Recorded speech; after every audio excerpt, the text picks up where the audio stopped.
all the CEOs, senior leaders that I've worked with, political leaders, mayors, G20 cabinet ministers, no matter how successful a CEO or leader is, they come to see me because they're stuck. And why are they stuck? Now, what I'm sharing with you, this is not once in a while, here's the reason. Every time, here's the reason that they're stuck. Because there's someone in their life they've never been able to forgive. That's why I wrote Love and Suffering. Anthony Silard is a professor, leadership coach, and an author. I talked with Anthony about his book, Love and Suffering, which makes a compelling case that the path to real intimacy doesn't go around suffering, it goes through it. In the previous episode, we talked about acceptance and forgiveness. If you haven't listened to it, I encourage you to start there, since this episode continues the same conversation. We'll pick up where we left off. Welcome to The Recovery Room, a podcast presented by affairhealing.com. In this healing place, in this healing place. In our last conversation, Anthony walked us through the first two steps of what he calls the love progression model, a path that moves from suffering toward something most people in the middle of infidelity recovery have stopped believing is actually possible for them. Step one was acceptance, and not the passive kind. Anthony made the point that acceptance isn't resignation. It's the willingness to fully inhabit your own reality, clearly and honestly, so that real change can begin. Without it, everything else stalls. Step two was forgiveness. We pushed on some of the assumptions people carry about what forgiveness actually means, who it benefits, and why forgive and forget may be exactly the wrong goal. Today, we're taking the next two steps, gratitude and love. And I'll be honest with you, when I first looked at Anthony's model, gratitude is where I raised an eyebrow. Because if you're sitting in the wreckage of a broken marriage, gratitude is probably the last word on your mind. But Anthony has something to say about that, and I think it's worth hearing. What many of us do is we forgive because we feel, again, like that's the highest form of love, and I'm so exalted to have done that. And let's just understand like how forgiveness sounds to someone. You made my life miserable. I was distraught, and I forgive you for it. Like, do you want someone to say that to you? Because I certainly don't. And so let's take a look at how we can move beyond forgiveness. To visualize how we can go beyond forgiveness, I want each of your listeners here to visualize the greatest teacher you've ever had in your life. I want you to go back to that classroom or sports field or dance troupe or studio and imagine that you're back there. And before you leave your interaction with that teacher to go out into this vast world with what they've taught you, you have opportunity in this visualization to turn back toward them and say something to them. What would you want to say before you leave them? And when I do this in my conferences, what most people share is, I want to say thank you. Thank you for what you taught me. Well, here's the thing. In interactions with others, sometimes we experience love and sometimes we experience suffering, and sometimes we experience both. Some people help us grow and realize our values through love, and others help us grow and realize our values through suffering. The important thing is that you have this interaction partner to join you in the ring, and you learn from them. Even your partner, if you're the victim of an affair and you decide not to go forward in the relationship, you're going to have learned a tremendous amount from what you experienced that's going to help you to see through others to your life partner. At the end of the day, if you're the victim of an affair and you're trying to figure out how to go forward in your life, a few questions you got to ask. One, did this person do this to hurt you? And second, can this person repair? Are they capable of moving past this type of behavior that would be a betrayal to you and the relationship? Notice I didn't say anything there about judgment. I do think forgiveness is a good step. I do agree with you, Tim, that it's not only for ourselves, it also could be out of empathy to the other person. But I think it's important that we realize that it is a step on a path. It's not the destination, because we need to move past forgiveness and move toward gratitude, where we say, I'm really grateful for what I learned from this person. Let me tell you guys, this is going to sound very strange, but I speak from the heart.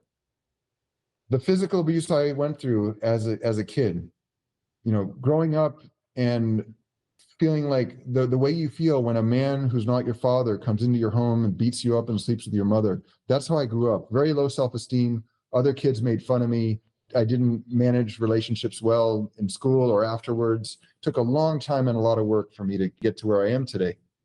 I'm now fortunately very happily married and have 2 kids, and life is going much, much better than it did much earlier in my life.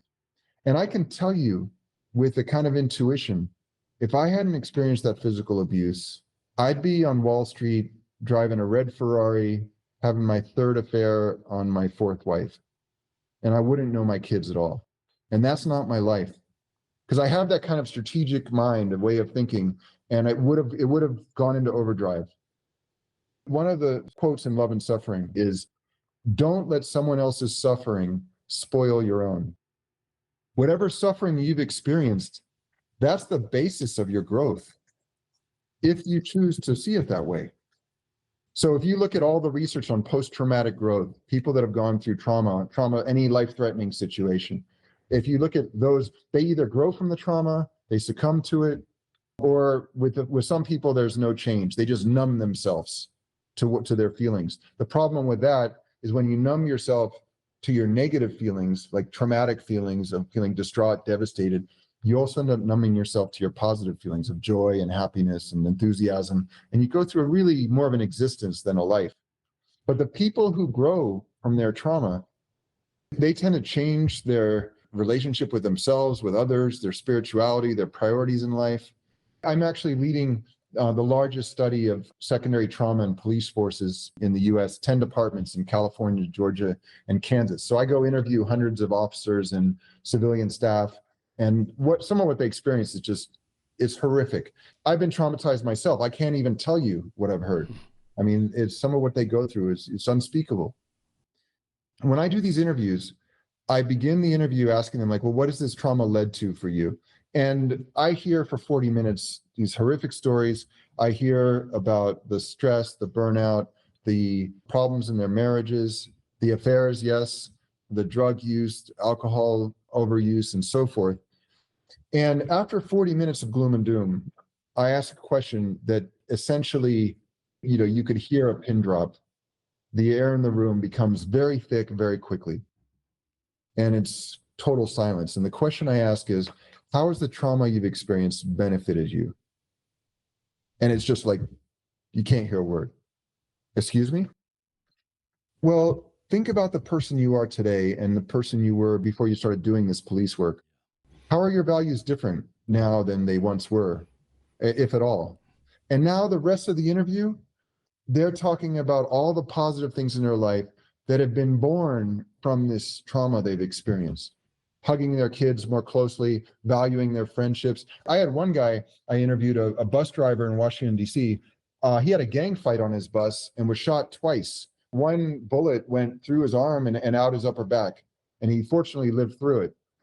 He told me that before that eventful day, he had lived a very superficial life. It was all about women and parties and looks and money. And he said, now my life's totally different. I'm just grateful to be walking on this beautiful earth. I see the deeper parts of people I could never see before. Yeah, those stories, there are plenty of them. Emotional, physical suffering that people have gone through. And on the other side of it, expressing gratitude. And, we stand on the outside going, what? There's gratitude, there's thankfulness there. And I think anybody listening to this who's in the middle of the suffering of infidelity, whatever side of that you're on, sometimes to hear, oh, you've got to move towards gratitude, it sounds like a foreign language. You've got to be, that's ridiculous. How can I ever find gratitude in something like this? And yet, my story is also one that fits in there. I mean, I look back on my affair and all the devastation it caused to the people that I was supposed to love, including my children, the scars that they wear, biggest regret of my life. But as you're saying, the most significant changes eventually in my life too came out of that failure.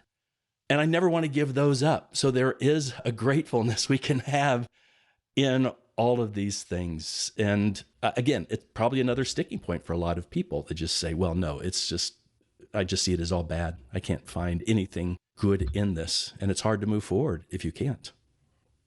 Well, I think, Tim, you're really exhibit A for this, because look at what you're doing. You're out there helping so many of your listeners. I hope you guys listening out there, let's just have a moment of silence for Tim and the good work he's doing to help you through affair recovery. 5 stars would be appreciated. Yeah, 5 stars. 5 stars also would be wonderful. So I'm grateful to my stepfather, because I'm not living that life with the car and the money that I told you about. I'm living a life that's more spiritual, and I'm grateful for that. I'm also, like Tim, I found a way to help others that's meaningful for me. And I think each one of us, we desire that. And we also desire to be in a relationship with our life partner where we feel seen, we feel understood, and we do that for them also. We see them, we understand them. One way that perhaps could be helpful if you're recovering from an affair, whether you've been the perpetrator or victim, is think about your life narrative. What led you to where this happened in your life, and what's going to lead you forward now? Because one thing to keep in mind is, let's say you're the victim, the perpetrator has their life narrative. Now, what you have to understand is that they did the best they could with what they had. At the time that they had an affair, they were acting with the emotional, psychological, social resources that they had. Now the question is, what do they have now, and what will they produce in the future that will influence your life and the relationship? And that's the critical decision you have to make about whether the relationship's going to continue. Now also look at yourself. What did you have, and what did you produce in the relationship? What do you have now, and what can you produce in the relationship and in your life in the future? You know, relationships are hard. You know, I've been married for 15 years, and relationships are work, and sometimes they're difficult. And I think anyone who's been in a relationship and tells you, I have never thought that I'd want to be with someone else, is just lying. Like, everybody has those moments. The difference is, you need to be with someone, and you need to be someone who can have those thoughts and go, okay, I guess I have over 60,000 thoughts a day by certain estimates, but that's not a thought I'm going to act on. Why? Because there's a deeper value that's greater than that. And that's the thing where I say we move past judgment. Maybe that person didn't have the internal resources to do that before. The question is whether they have the internal resources to do it now. Yeah. And that's the big question. I mean, that's the thing we look for and work toward and try to cultivate. It's not just saying, I'm sorry, I won't do that again. It's like, wait, what are you learning from this that is going to change things in a way that there's something different moving forward, that that person that has lost trust can look to that and say, oh, maybe I can trust you again. There's the evidence of the change, that this is something that really matters to you and it's making a difference. You know, what I appreciate about your approach to this, Anthony, and the way that you present it in the book, you don't, mention suffering. Well, yeah, you're going through this suffering, and then you just move on. I mean, every step along the way, there are obstacles. There's difficulty. That's the reality. And it's not by ignoring those things. It's by facing them straight on, dealing with it, that we can take that next step. I'd like to kind of end the conversation with going to that final step. We've talked about acceptance, forgiveness, gratitude, and then the last one is love. And I think for a lot of people who've been victims of an affair, many times they lose hope that they're ever going to have that kind of connection with someone again. I don't know that I'm going to, this has been ruined for me. I'll never love again. I don't believe that that's true. I think we can make ourselves prisoners of that kind of belief, but you're saying that's a final step we can take. How do we find love through suffering? I deeply believe, and the research supports this, that if you want to meet the right person, you first have to become the right person. And so any of your listeners that are saying, well, maybe that was my life, and the relationship ended in an affair, or it's been plagued by an affair. I'm never going to find love. That's a huge mistake, because every relationship, and I know I'm not saying every person, I'm saying every relationship. It's like a file that you put into a cabinet, kind of like we talked about earlier. It's a file that you put into a cabinet, and in that file is, okay, these are the motivations of each person. This is what brings happiness to them. This is what causes them to suffer, understanding what really drives them, and what are their values. And if you've known one relationship, you've known one relationship. So every relationship is unique. I'm not suggesting you leave your partners and just go out and find someone else. I'm saying understand your narrative, understand the other person's narrative. It's through the learning that's come from your own suffering. The word passion comes from the Latin pati or patire, which means to suffer. So, for example, in Christianity, you have the crucifixion, the suffering, the passion of Christ. In African American culture, you have the phoenix rising from the ashes, this sort of mythological construct. In almost all religious and national cultures, you have this sense of something beautiful emerging from suffering, this construct. Let's look at what happens to most of us with our suffering. What happens with most of us is there's a coin that we flip back and forth. One side of the coin is pain or suffering, and the other is anger.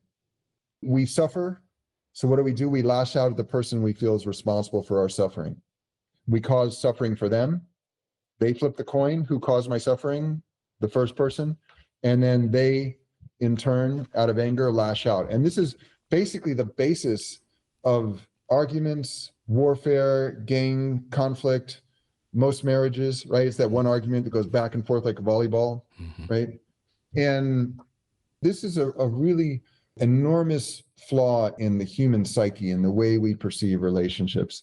Because in a relationship, there's two people, each with their own suffering, and somehow they're trying to work it out together so that they can understand enough about what's brought suffering into their lives so they don't act out these same scripts with the other person over and over and over again, where again, they're trying to express unmet needs that root back to the way they grew up, to a father that was never home, or a mother who was very critical, or vice versa.